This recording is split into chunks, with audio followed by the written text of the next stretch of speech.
नमस्कार, स्वागत है आपका सुनो कहानी में। ये शहजादा कहानी का दूसरा भाग है।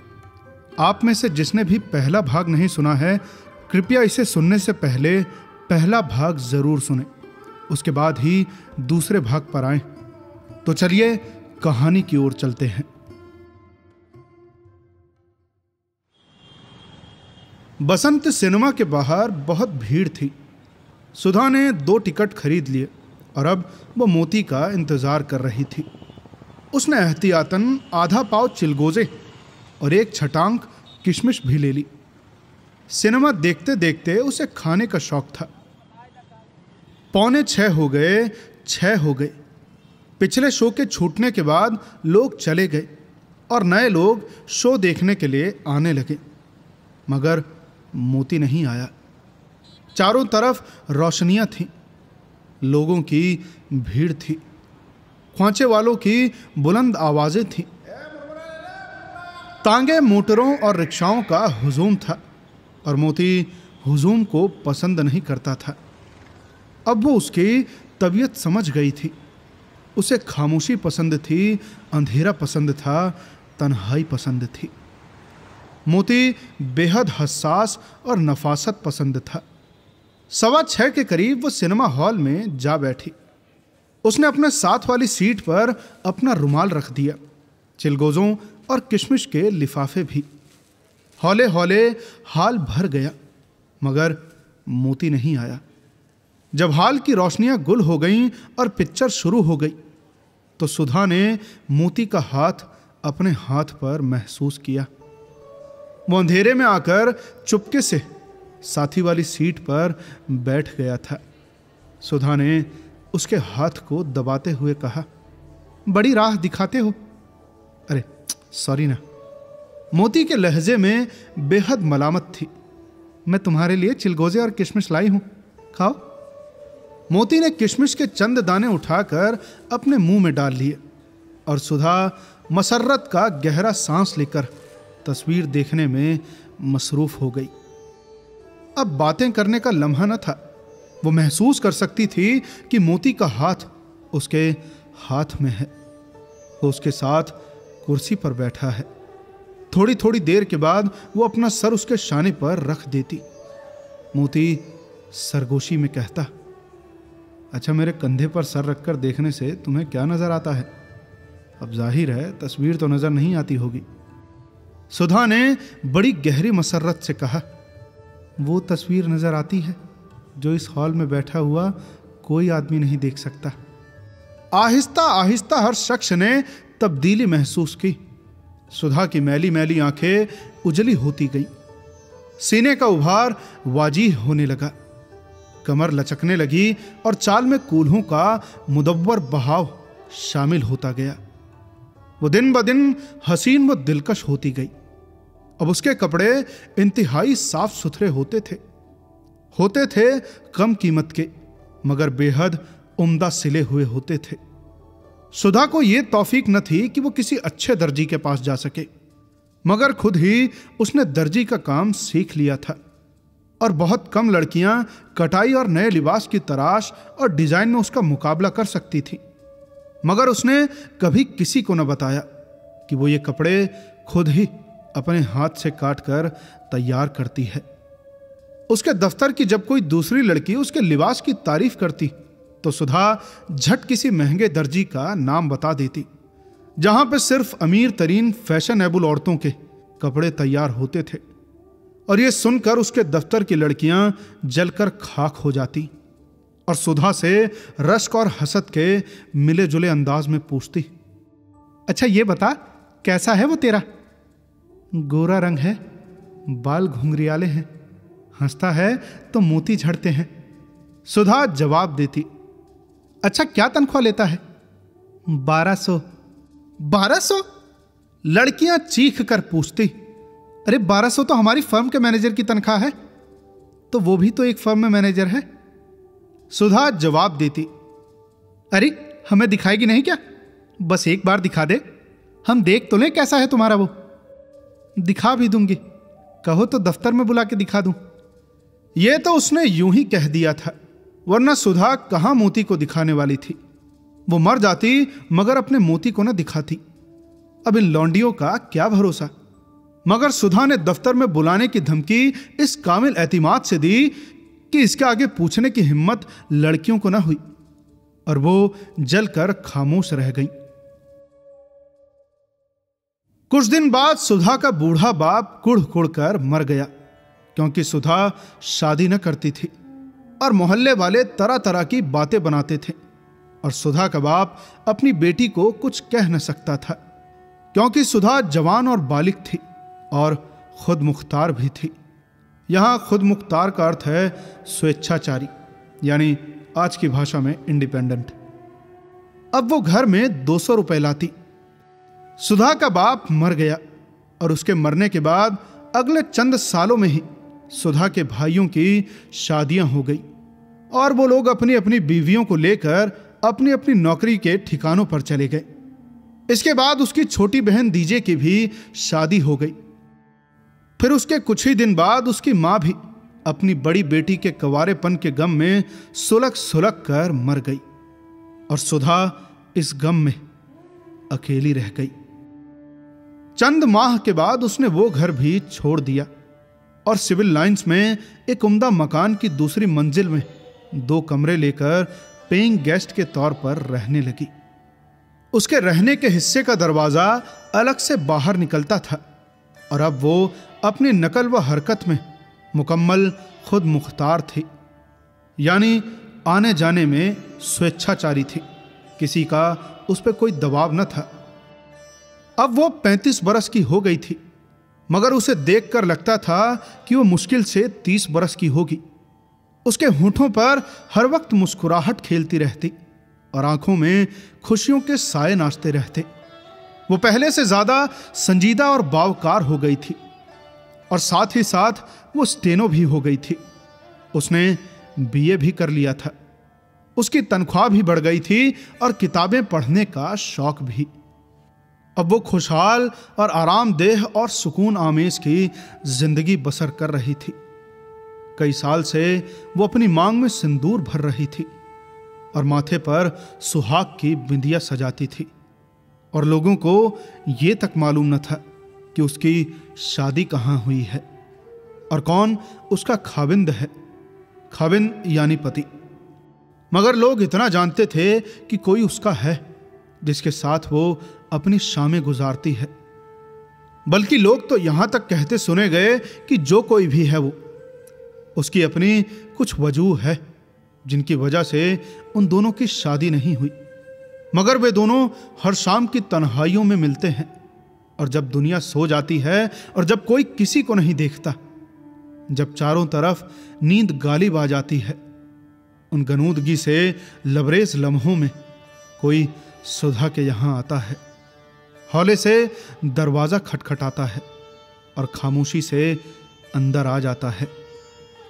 लोगों ने उसे देखा नहीं था, मगर लोगों का ख्याल यही था। वो सुधा के सामने कुछ कहते नहीं थे, क्योंकि सुधा अब एक संजीदा और बावकार औरत बन चुकी थी और जिसके माथे पर सिंदूर का ये बड़ा टीका जगमगाता हो, उसे कोई क्या कह सकता है। वो शाम सुधा की 40वीं सालगिरह की शाम थी और वो कई वजूह से सुधा को कभी नहीं भूलती। सुधा मोती को मथुरा रोड के जापानी गार्डन में ले गई थी, जिस पर बाग की बजाय किसी खूबसूरत मंजर का शुभा होता था। शफक ने चोट खाई हुई औरतों की तरह अपना मुंह छुपा लिया था और रात की सांवली जुल्फे उफुक पर बिखेर दी थी। हौले हौले तारे नूमदार होने लगे। आज सुधा बहुत खामोश थी। मोती भी चुपचाप सा था। वो अब भी उसी तरह खूबसूरत था जैसा कि जवानी में था। अब भी वो हर रोज उसी ब्राउन सूट में आकर सुधा से मिलता था, क्योंकि सुधा का हुक्म यही था। उसे देखकर यह गुमान होता था कि मोती पर जिंदगी के बहाव ने और वक्त के घाव ने ज्यादा निशान नहीं छोड़े। सिर्फ कनपटियों पर सफेद बाल आ गए हैं, जो इस सूरत को और भी बावकार और वजीह बनाते थे। और वो एक छड़ी लेकर चलता था जो उसकी 50वें सालगिरह पर खुद सुधा ने उसे तोहफे में दी थी। वरना इसके अलावा उसकी सूरत शक्ल में, किरदार और गुफ्तार में किसी तरह का फर्क ना आया था। वो पहले ही की तरह इतना हसीन, दिलकश और दिलनवाज था कि उसे देखते ही सुधा के दिल में खतरे की घंटियां बजने लगती थीं। इतना वक्त गुजर जाने के बाद आज भी उसे देखकर सुधा का दिल इतने जोर से धक धक करने लगा था जितना कि पहले रोज। मोती ने आहिस्ते से पूछा, अच्छा सुधा, एक बात बताओ, तुमने मुझसे शादी क्यों नहीं की? एक दफा इनकार करने के बाद सुधा ने हौले से कहा, तुमसे शादी नहीं की जा सकती थी, सिर्फ मोहब्बत की जा सकती थी। अब तुम ये कैसे जान सकोगे कि जिस दिन तुमने इनकार किया था उसी दिन से तुम मेरे हो गए थे। अब इतना जानने के लिए एक औरत का दिल चाहिए। मोती खामोश रहा। बहुत देर के बाद बोला, आज तो तुम 40 साल की हो चुकी हो, सच बताना, क्या तुम्हें अफसोस नहीं होता कि तुमने मुझसे शादी नहीं की? यह सुनकर सुधा भी खामोश हो गई। इतनी देर खामोशी रही कि मोती को गुमान गुजरा कि कहीं सुधा अंदर ही अंदर रो रही है। सुधा, उसने आहिस्ते से उसका शाना हिलाया। मैं सोच रही थी। सुधा हौले से बोली, तुमसे शादी न करके मैंने क्या खोया है? क्या कोई शाम ऐसी थी जो मैंने तुम्हारे साथ न गुजारी हो? सोचो तो कि कहां कहां हम नहीं गए। जहां जहां मैंने तुम्हें बुलाया, क्या तुम वहां नहीं पहुंचे? और जिस वक्त भी बुलाया, क्या उसी वक्त तुम सब काम छोड़कर तुम नहीं आए? अगर शादी का नाम रिफाकत है तो मुझे हासिल है। फिर यह भी तो सोचो कि इस लंबे रिश्ते में तुम्हारा मेरा एक बार भी झगड़ा नहीं हुआ। मैंने तुम्हें हमेशा मेहरबान और मुस्कुराते हुए पाया। साल हर साल जब मेरे हाथों को तुम्हारे हाथों की जरूरत हुई, उनके लम्स की गर्मी मैंने अपने जिस्म के रोए रोए में महसूस की है। तुम्हारे फूल मेरी जुल्फों में रहे, तुम्हारे बोसे मेरे होठों पर, तुम्हारी वफा मेरे दिल में। क्या कोई भी औरत मोहब्बत में इससे ज्यादा पा सकती है? सुधा ने गहरी मसर्रत से अपने आप को मोती के बाजुओं में ढीला छोड़ दिया और फिर उसे महसूस हुआ कि मोती के 2 बाजू नहीं बल्कि 4 बाजू हैं, बल्कि शायद 6 बाजू हैं, 8 बाजू हैं। और वो अपने जिस्मो जान के रगो रेशों में उसके बाजुओं को महसूस कर रही थी, जो उसे भींचकर अपने सीने से लगा रहे थे। और सुधा ने अपने आप को उनके बाजुओं के सुपुर्द कर दिया और अंदर ही अंदर इस तरह खुलती चली गई जैसे चांदनी के लम्स से कली खिलकर फूल बन जाती है। मधमाते तारों के झुरमुट में सब्ज झालरों वाले पेड़ों की ओट से चांद उभर आया था और अब चांद उसके बालों में था, उसकी आंखों में था, उसके होठों में था, उसके दिल में था और लहर दर लहर उसकी जुएं खूं में रवां था। मेरे मोतीचूर, मेरे मीठे लड्डू, मैं तो मर गई तेरे लिए। थोड़ी देर के बाद जब सुधा ने आंखें खोली तो उसका खुशी से खिला हुआ चेहरा बता रहा था कि उससे अभी अभी मोहब्बत की गई है। वो शाम, वो रात सुधा को कभी नहीं भूलेगी, क्योंकि वो रात मुकम्मल थी और उन दोनों की जिंदगियां मुकम्मल थी। जैसे वक्त और उम्र, चांद और आरजू सब एक साथ एक दायरे में मुकम्मल हो जाएं और जज्बे की एक बूंद भी छलक कर बाहर जाने की जरूरत महसूस न करे। ऐसे लम्हे कब किसी की जिंदगी में आते हैं, और जब आते हैं तो इस शिद्दत से अपने तासुर छोड़ जाते हैं कि इंसान महसूस करता है कि शायद मैं अब तक जिया ही तो इस लम्हे के लिए। शायद कुछ इसी तरह सुधा ने इस लम्हे में महसूस किया और फिर कभी भी इस तरह महसूस न किया। क्योंकि इस वाकया के चंद दिन बाद उसके दफ्तर का मैनेजर तब्दील हो गया और जो मैनेजर उसकी जगह आया उसे सुधा सख्त नापसंद करने लगी थी। एक तो वो बड़ा बदसूरत था।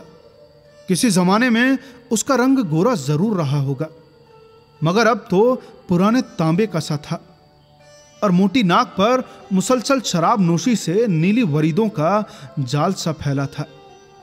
यहां अर्थ है कि निशान थे और सुधा को अपने नए मैनेजर की नाक देखकर हमेशा गुमान होता था कि यह नाक नहीं, एक इंजिर है जो अभी बातें करते करते उसके सामने फट पड़ेगा। उसके गाल जबड़ों पर लटक गए थे, आंखों के नीचे शाह गड्ढे पड़ गए थे, सर के बाल उड़ गए थे और जब वो बात करता था तो ऐसा मालूम होता था जैसे कोई मेढक किसी काई भरे तालाब के अंदर से बोल रहा हो। अजीब सी घिन आती थी सुधा को उससे। लेकिन मुसीबत यह थी कि अब दफ्तर में इतने साल से काम करते करते वो हेड स्टेनो बन चुकी थी और उसे दिन भर मैनेजर के कमरे में रहना पड़ता था और इससे उसे इंतहाई कोफ्त होती थी। लेकिन इससे ज्यादा कोफ्त उसे यह सोचकर होती थी कि उसने इस बदसूरत इंसान को इससे पहले भी कहीं देखा है, जैसे ये सूरत कोई जानी पहचानी हो, मगर कहां। जहन और हाफिजे पर जोर देने से भी उसकी याद ना आती थी। हाँ, देखा होगा इस मरघल्ले को कनॉट प्लेस में कहीं चक्कर काटते हुए, सुधा अपने आप को समझाते हुए कहती। मगर फिर कभी वही मैनेजर किसी फाइल को खुद उठाकर सुधा की मेज पर रखते हुए अपने हाथों से ऐसी जुम्बिश करता कि सुधा का जहन बेचैन हो जाता और वो सोचने लगती, किससे इसकी यह हरकत मिलती है? क्या मेरे मरहूम बाप से? क्या मेरे किसी भाई से? जैसे जैसे ये हरकत मुझे कुछ याद दिलाती हो, मगर क्या? गौर करने पर भी वो किसी नतीजे पर न पहुंच सकती और फिर अपना काम करने लगती। मगर दिन भर उसके दिल में एक खलिश सी होती रहती। पहली तारीख को जब तनख्वाह बढ़ चुकी और लोग अपने अपने घरों को चले गए तो नए मैनेजर ने सुधा को किसी काम से रोक लिया और उसे अपनी मेज के सामने कुर्सी पर बिठा लिया। फिर उसने एक कैबिनेट खोलकर उसमें से एक गिलास निकाला और विस्की की बोतल और सोडा, और पहला पैग वो गटागट चढ़ा गया। सुधा उसे हैरत से देखने लगी और गुस्से से उठकर जाने लगी कि मैनेजर ने निहायत नरमी से उसका हाथ पकड़कर उसे जाने से बाज रखा और बोला, आज जब तुम्हारी तरक्की की फाइल मेरे सामने आई तो मुझे मालूम हुआ कि इस दफ्तर में सबसे पुरानी मुलाजिम तुम ही हो। यह बड़ी खुशी की बात है। सुधा चुप रही। तुम्हारा नाम सुधा है ना? मैनेजर बड़ी बेचैनी से बोला। सुधा बड़ी हैरत से उसकी तरफ देखने लगी। इतने दिन से मेरे साथ काम कर रहा है, क्या ये मेरा नाम भी नहीं जानता? आखिर इसे हुआ क्या है? मेरा मतलब है, मैनेजर दूसरे पैक का एक बड़ा घूंट पीकर बोला, तुम वही सुधा हो ना जिसके बाप का नाम जीवन राम है? सुधा बड़ी तुर्स रोई से बोली, हाँ, मेरे बाप का नाम भी फाइल में लिखा गया है, फिर मुझसे पूछने की जरूरत क्या है? वो तकरीबन उठते उठते बोली, अरे प्लीज बैठो ना, बैठो। मैनेजर ने फिर उसकी मिन्नत करते हुए कहा, तुमने मुझे पहचाना नहीं? वो उसकी तरफ गौर से देखते हुए कहने लगा, नहीं। वो गुस्से से बोली, अच्छा, तुम अपने बाप के साथ मोहल्ला जिंदा में रहती थी ना? हाँ, मैं एक रोज तुम्हारे घर आया था, तुम्हें देखा भी था, तुमसे बातें भी की थी। बुढ़े मैनेजर ने सुधा से कहा, अब तुम एक खूबसूरत औरत बन चुकी हो, मगर जब तुम ऐसी न थी, जब तुम एक मामूली सी लड़की थी और मैंने तुम्हें देखा था और तुमसे बातें भी की थी। कब? सुधा बेचैनी से बोली। बुढ़ा मैनेजर देर तक सुधा को देखता रहा। आखिर में आहिस्ते से बोला, मैं मोती हूं। सुधा सन्नाटे में आ गई। मैं बड़ा बदनसीब था जो तुमसे शादी न की। मैं तुम्हें अच्छी तरह देख न सका, समझ न सका। अब इन चंद लम्हों में कोई क्या जान सकता है, क्योंकि एक सूरत जिल्द के अंदर भी तो पोशीदा रहती है। मैं तब नौजवान था, दौलत और गोरे रंग का लालची। जो बीवी मुझे मिली वो दौलत भिलाई थी और सफ़ेद चमड़ा भी, और उसके साथ साथ एक मगरूर, बदमिजाज, जालिम और बेवफा तबीयत भी लाई थी। चंद सालों में ही मेरे 5 बच्चे हो गए। उनमें से कितने मरे थे मैं कह नहीं सकता, मगर लोग तरह तरह की बातें बनाते थे और मैं सुनता था और पीता था और दूसरी औरतों के पास जाता था। फिर जहर, बीमारी का और शराब का और नाकामी का और बेमहरी का मेरी रग रग में फैल गया, और मैं वक्त से पहले बूढ़ा हो गया और बुझ गया। अब वो मर चुकी है, इसलिए मैं उसे कुछ न कहूँगा, और उसे कहूँ भी क्या। कसूर तो मेरा है, मेरी इन आँखों का जो तुम्हें पहचान न सकी। मेरी आँखों ने एक हीरा देखा और पत्थर समझकर फेंक दिया। कि तुम मुझे किसी तरह माफ़ नहीं कर सकती, कि तुम मुझसे शादी नहीं कर सकती। मेरी उम्र ज़्यादा नहीं है, मुझे तो मोहब्बत भी नहीं मिली, जिसके लिए मैं सारी उम्र तरसता रहा। वो कहे जा रहा था और वो फटी फटी निगाहों से उसे देख रही थी, और उसका जी चाहता था कि उससे कहे, अब तुम आए हो, बूढ़े, बदसूरत और गंजे होकर, खौफनाक बीमारियों का शिकार। अब तुम मुझसे शादी के लिए कह रहे हो, मगर मैंने तो अपनी सारी जिंदगी तुम्हें दे दी, और तुम्हें मालूम तक न हुआ कि मैंने अपनी सारी जवानी तुम्हारे तसव्वुर में खो दी, और जिंदगी की हर बहार तुम्हारे ख्याल में गवा दी, और शबाब की हर मचलती हुई आरजू तुम्हारी एक निगाह के लिए लुटा दी। जिंदगी भर मैं सड़कों पर अकेले चलती रही, तुम्हारे साए के साथ, अंधेरे पार्कों में बैठी रही तुम्हारे तसव्वुर के साथ। मैंने खुद अपने हाथ से खर्च करके तुमसे साड़ियों के तोहफे लिए, तुम्हारा जेवर पहना, अपनी मेहनत का खून करके सिनेमा देखा, और अपने साथ की सीट खाली रखी। मेरा बाप मर गया, मेरी माँ मर गई, और मेरी कोख के बच्चे मुझे दूर ही दूर से बुलाते रहे, और मैं किसी के पास न गई। तुम्हारे ख्याल को हिजरे जा बनाए हुए अपने कवारेपन के 40 साल आंखें, कान और होंठ बंद करके तुम्हारे आरजू में बिता दिए। मैं कितनी खुश थी, कितनी मगन थी। मैंने तो तुमसे कभी कुछ न मांगा, न शादी का फेरा, न सुहाग की रात, न बच्चे का तबस्सुम। बस सिर्फ एक तसव्वुर, एक झलक, एक अफसरे रुखे यार ही तुमसे मुस्तआर लिया था, और तुम आज उसे भी जहन्नुम की चिता में जलाने के लिए मेरे शहर में चले आए हो। मगर सुधा मोती से कुछ न कह सकी। वो मेज पर सर रखकर फूट फूट कर रोने लगी, और जब मोती ने उसका हाथ थामना चाहा तो वो गुस्से से झुंझला गई, और उसका हाथ झटक कर कमरे से बाहर चली गई। बाहर निकलकर सीढ़ियों से नीचे उतर गई। मोती उसे बुलाता ही रहा। वो भागकर सड़क पर जा पहुंचे।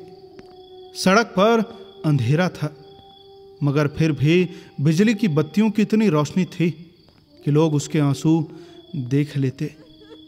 मगर उसने किसी की परवाह न की, और वो रोते हुए आगे बढ़ गई। आसिफ अली पार्क के करीब पहुंचकर वो ठिठकी। एक लम्हे के लिए उसे ख्याल आया कि वो पार्क के अंदर जाकर किसी पेड़ के तने से सर टेक कर बैठ जाए, मगर उसने सोचा, बेसुध है, मेरे ख्यालों का शहजादा अब वहां ना आएगा, अब वो कभी मेरे पास ना आएगा। जब वो ये कुछ सोच रही थी तो उसने अपने मांग का सिंदूर मिटा डाला और सुहाग बिंदियां खुरच ली और पार्क की रेलिंग पर अपनी सारी चूड़ियां तोड़ डाली, इस यकीन के साथ कि अब वो सारी उम्र के लिए बेवा हो चुकी है। तो ये थी श्री कृष्ण चंद्र की लिखी हुई शहजादा। ऐसी और भी कहानी को सुनने के लिए इस चैनल को सब्सक्राइब करें और साथ ही साथ कमेंट करें कि आपको यह कहानी कैसी लगी। मिलते हैं आपसे अगली कहानी के साथ। तब तक के लिए सुनते रहिए सुनो कहानी की अन्य कहानियां।